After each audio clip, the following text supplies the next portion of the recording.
What's up guys, Josh with Virtus Initiative Group here again with another quick video. Obviously, I'm not on the range. Certain that's probably not a shock to anybody seeing the outline here. It's winter time, winter is upon us, and getting outside to train is quite challenging when it's cold as shit and the wind is blowing like a son of a bitch. You saw the title of the video, it's talking about how I got myself down to 1 second, sub-second, around the 1 second-ish timeline for getting successful hits coming from the holster. So what I'm doing is putting together some of my processes and how I actually train that gives me to get some results on the range itself. A lot of the biggest problems that I normally see with guys, especially when we start training with them, is they think that what's gonna get me a faster draw is going to be putting in as much effort as humanly possible. If I can just smash the gun out onto target, I'm gonna see results. The problem is that's just not always the case, and quite often it's not the case. I think I spend a lot of time, just like way too much time, just standing on the range, just trying to rip shots out of the holster and trying to get a very fast 1 second. Because honestly, like if you can get a super fast shot on the timer, it feels pretty fucking cool, you know? Like I also have gone down this path, so like I'm not exclusive in everything that I'm about to make accusations on people for. We like to see it, we like to see those results, it makes us feel good, it makes us feel accomplished. The problem is that when we train specifically just for that, we're not taking into account like, okay, did I get a shot on target and did a bullet land somewhere that I consider acceptable? Well, is my grip good enough that I could have continued shooting?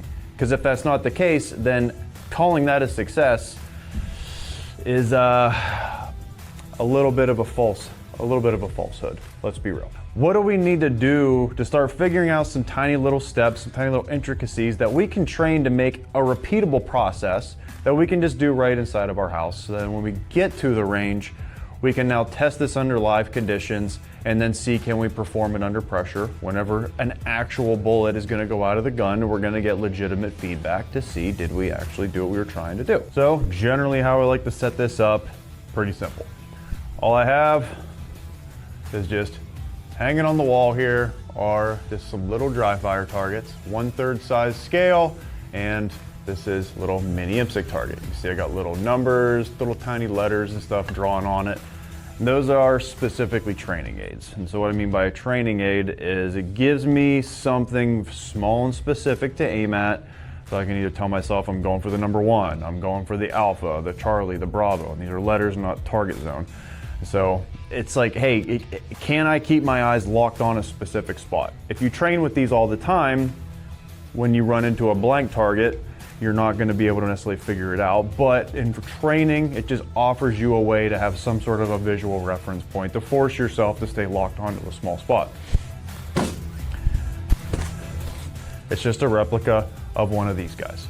Generally, for most of us, we're considering shooting inside of an A zone an acceptable hit, if you will. So as I'm shooting these, quote unquote, in dry fire, I'm just trying to get a sight picture that arrives that would have been good enough for me to get a shot off that would have landed inside of this A zone. Typically, you're gonna try to stare at this little guy if it's a blank target, all right?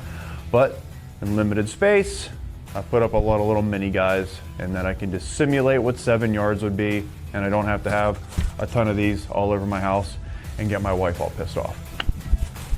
So the way I kind of like to work out the draw is I'm gonna start and just kind of build in with trying to find what inefficiencies do I have in my system, and so I can iron some of those things out before I start trying to train for any sort of an aggressive pace. This is a very deliberate training piece, very deliberate training piece. And one misconception I like to throw out there with this, like when I first came into the military, this was a drill that we used to do quite often, and they would have us start at like 6 seconds, 5 seconds, 4 seconds, all the way down to like 1.5 seconds. And like their ideology, methodology, whatever word you want to put to it, was that working through super slow and very deliberate, forcing yourself to get to all 6 seconds was identifying, basically building in the mechanics of it, trying to figure out like what is the pacing of all this stuff, and then just slowly like ramping it down with speed. I'd say like if you're brand new at trying to learn how to come from the holster, like that probably does make sense. Like we should try to take some time to work through, building out our mechanics and trying to see like, what does it actually feel like to just take this gun and point it out there? Outside of that, approaching it with that sort of mindset, I don't think makes any sense. Like, if I'm gonna actually spend time doing this slowly, I should have a more deliberate concept behind what I'm trying to accomplish. So, the way I look at it is, I'm trying to just identify, as I'm going through the motions, is there anything weird and inefficient that I'm doing that I can identify under the slowed process conditions so I can start to eliminate that? Some examples would be, I'm gonna set a shot timer for 5 seconds. My goal is try to eat up all 5 seconds just to force myself to slow it down and just see if anything weird goes on, if there's any weird stuff, stupid little positions and changes of my hand. Is when the gun coming out, am I angling it down some? Am I fishing a little bit? Like, just anything at all that I can see that I can start to eliminate so the process just gets a little bit smoother is all.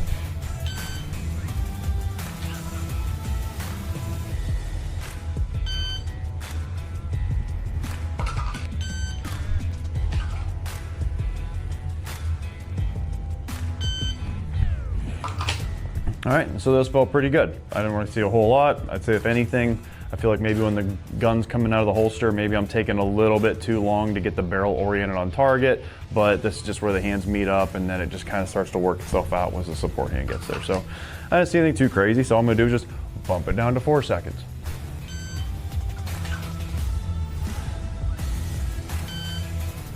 All right, and even that, probably a little fast, let's slow it down some.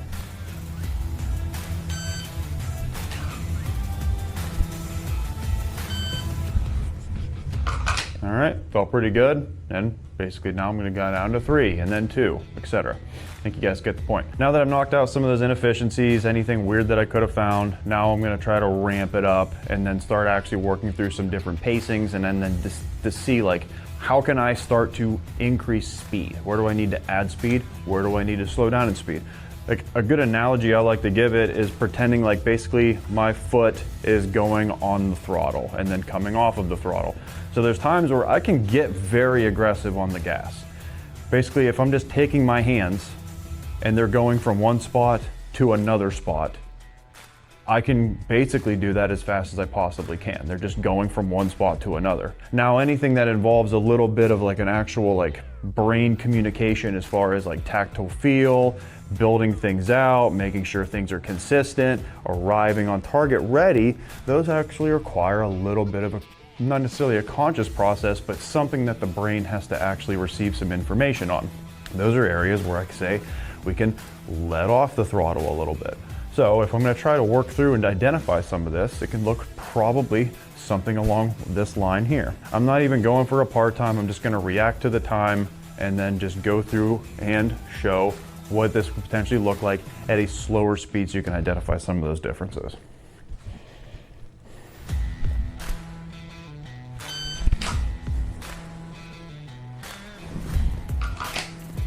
Do one more.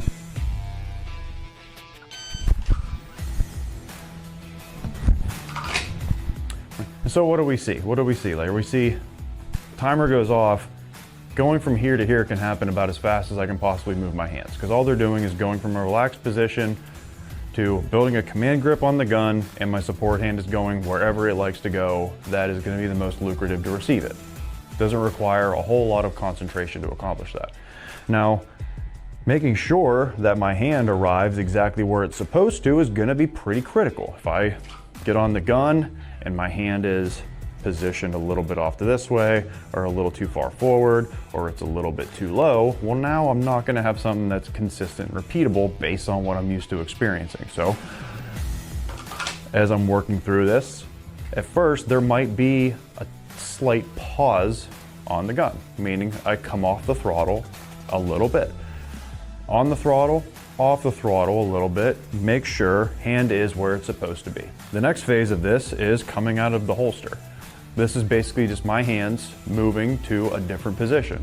That can just happen very quickly. So gun can come out of the holster, support hand can meet where it's supposed to, right? For me, comes right under the trigger guard. There's a specific spot on my index finger where I like to make contact with this thing.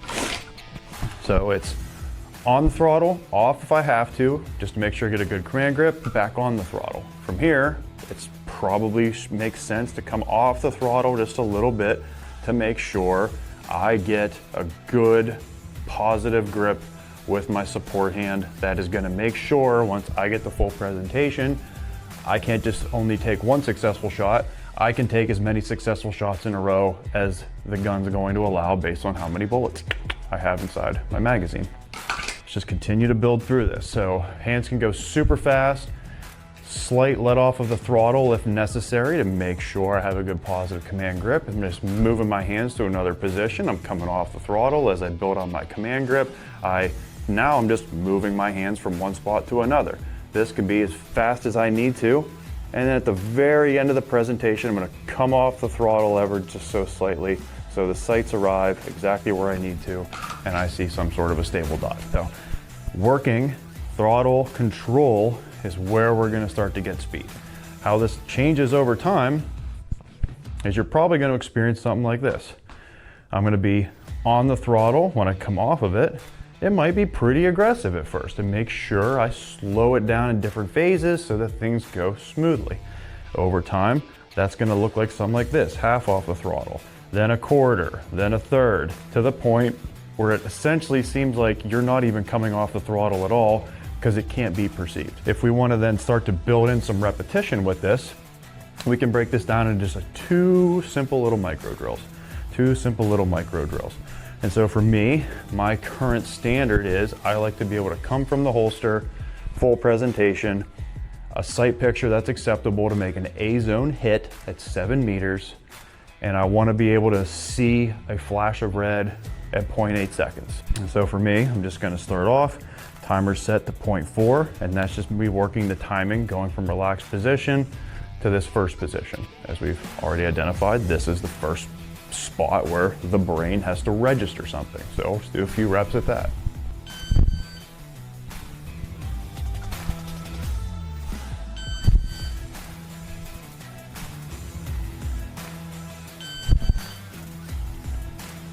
All right.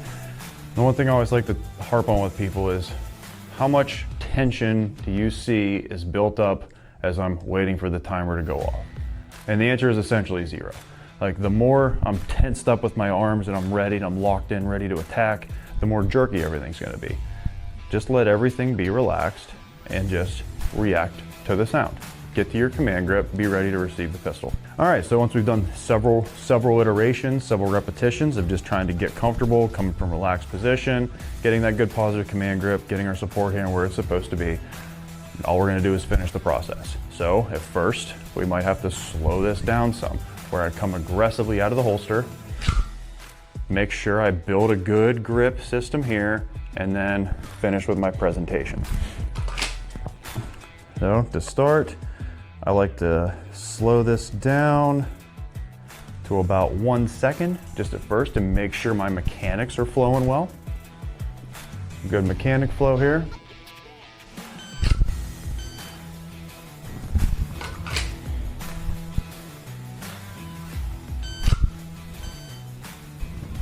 All right, so those are going pretty smooth. So let's crank it up. So for me to be able to try to get to 0.8 seconds, I got 0.4 to get to here. I have 0.4 left to get on target. So 0.4, 0.4. We're gonna go for the same drill, trying for the 0.4 part time. Let's see what we can accomplish here.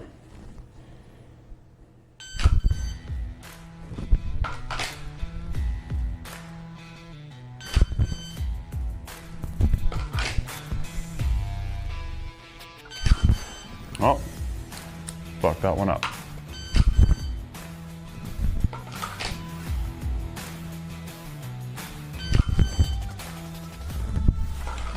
All right, so I'm coming in around like probably 0.4 to 0.5 seconds, starting from command grip position, getting on target. So now what we can do is start to build in the whole process together. So again, I'll back off the time, start at 1 second, and then I'll start seeing if I can get it down to about 0.8.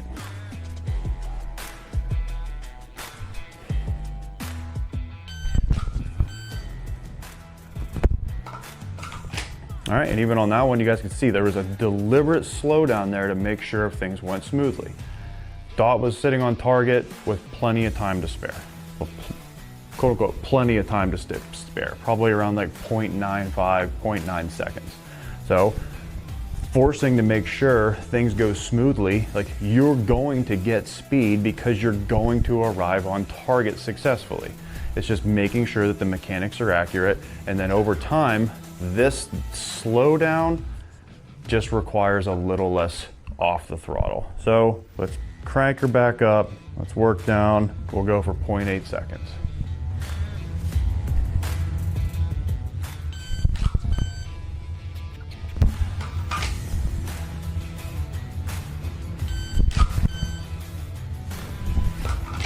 All right, so as we're working through these, again, big concentration point is if I just come out and I see a dot, if my grip's fucked up, if anything is messed up to the point like I cannot take consecutive shots, then I have to accept that as a failure. I have to accept that that was a failed repetition, which is okay. Like this is the reason that we have to train, is to like push the limits and see where things kind of fall off the rails. If things aren't perfect, then figure out why and start making the necessary corrections. But if we can break these things down, practice this stuff in dry fire, get to the point where our mechanics are solid, everything then should carry over to the range when we get back into live fire. Anyways guys, hope this is helpful. If there's more things like this you want me to put out, or if there's additional things you wish I would cover, drop something down in the comments. Let me know and we'll see what we can record. Obviously again, winter is here, so we'll see if we can get out to the range to accomplish some stuff, but there's gonna be more of a dry fire focus as we work through the winter months. But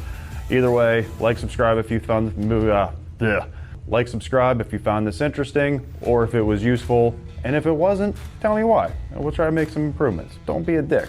No one really likes a dick, unless it's funny. Virtus is out.